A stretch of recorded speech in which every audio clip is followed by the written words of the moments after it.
हप्ता आता लवकरच जमा होणार आहे। महिला बालविकास मंत्री आदिती तटकरे यांनी ही माहिती दिली आहे।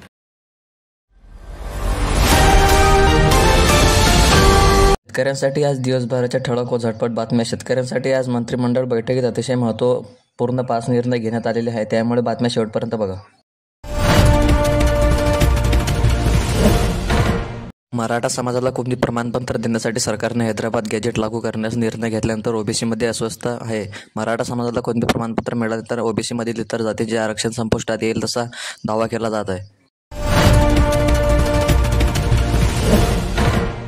राज्यात पुन्हा एकदा पावसाचा जोर वाढणार आहे। पुढील 3 ते 4 दिवस राज्यातील अनेक भागांमध्ये अतिमुसळधार पावसाचा इशारा देण्यात आला आहे। मराठवाडा, विदर्भ आणि पश्चिम महाराष्ट्रात मोठ्या पावसाचा इशारा देण्यात आला आहे। विजांचा कडकडासह आणि ढगांच्या गडगडासह पावसाची शक्यता असल्याने या पार्श्वभूमीवर नागरिकांना सतर्कतेचं आवाहन करण्यात आलं आहे। राज्यात लवकरच स्थानिक स्वराज्य संस्थांची निवडणूक होणार आहे। शुक्रवारी जिल्हा परिषद अध्यक्ष, उपाध्यक्ष तसेच पंचायत समितीच्या सभापतीसाठी आरक्षण सोडत जाहीर झाली। पुढील काही महिन्यांमध्ये होणाऱ्या स्थानिक स्वराज्य संस्थांच्या निवडणुकीच्या पार्श्वभूमीवर आता घडामोडींना वेग आला आहे। महायुती आणि महाविकास आघाडीमधील सर्वच घटक पक्ष आपापल्या पातळीवर कामाला लागले आहेत।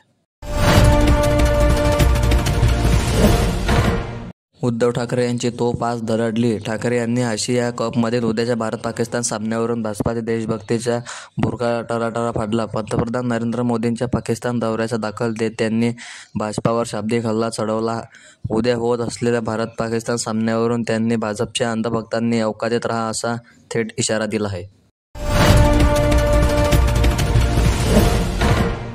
हैदराबाद गॅजेटच्या जाहीरातीनंतर राज्यात मराठा समाज आणि ओबीसी समाज आमने-सामने आल्याचं चित्र आहे। यावर बोलताना आता राष्ट्रवादी शरद पवार गटाचे अध्यक्ष शरद पवार यांनी मोठं वक्तव्य केलं आहे। आज शरद पवार यांच्या हस्ते नाशिकमध्ये दादासाहेब गायकवाड सभागृहाचं उद्घाटन झालं। राज्यात सरकारने मराठा समाजाला ओबीसी प्रवर्गातून आरक्षण देण्याचा निर्णय घेतला आहे। अनेक ओबीसी नेते या निर्णयाला विरोध करत आहेत।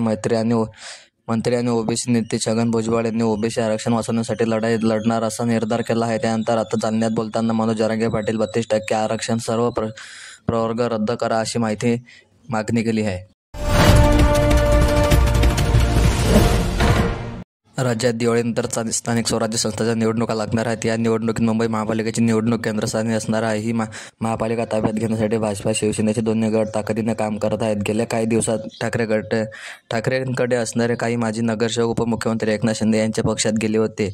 आता हेच नगरसेवक पुन्हा एकदा उद्धव ठाकरेंकडे परतणार असली माहिती सूत्रांनी दिली आहे। महापालिका स्थानिक स्वराज्य संस्थांच्या निवडणुका जवळ आलेल्या असताना महाराष्ट्र नवनिर्माण सेना मोठा झटका बसला आहे। प्रकाश महाजन यांनी पक्षाला जय महाराष्ट्र केला आहे। मनसे प्रवक्ते प्रकाश महाजन यांनी राजीनामा दिला आहे। गेल्या काही दिवसांपासून प्रकाश महाजन पक्षामध्ये नाराज असल्याची चर्चा रंगली होती। मुंबईसह संपूर्ण महाराष्ट्र आणि कोकण किनारपट्टीवर विश्रांती घेतलेला पाऊस पुन्हा एकदा सक्रिय होणार आहे। बंगालच्या उपसागरात तयार झालेल्या कमी दाबाच्या क्षेत्रामुळे राज्यात पुन्हा एकदा मुसळधार पाऊस कोसळेल अशी शक्यता वर्तवली जात आहे।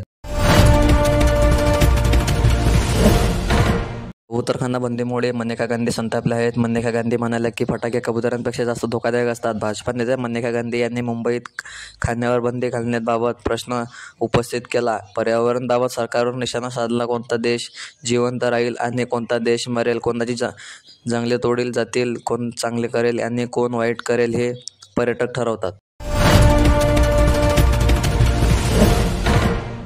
शेतकरी मित्रांनो, अशाच प्रकारच्या महत्त्वपूर्ण बातम्या जाणून घेण्यासाठी आपल्या UGS न्यूज चॅनलला सबस्क्राईब करायला विसरू नका आणि हा व्हिडिओ जास्तीत जास्त लोकांपर्यंत शेअर करा।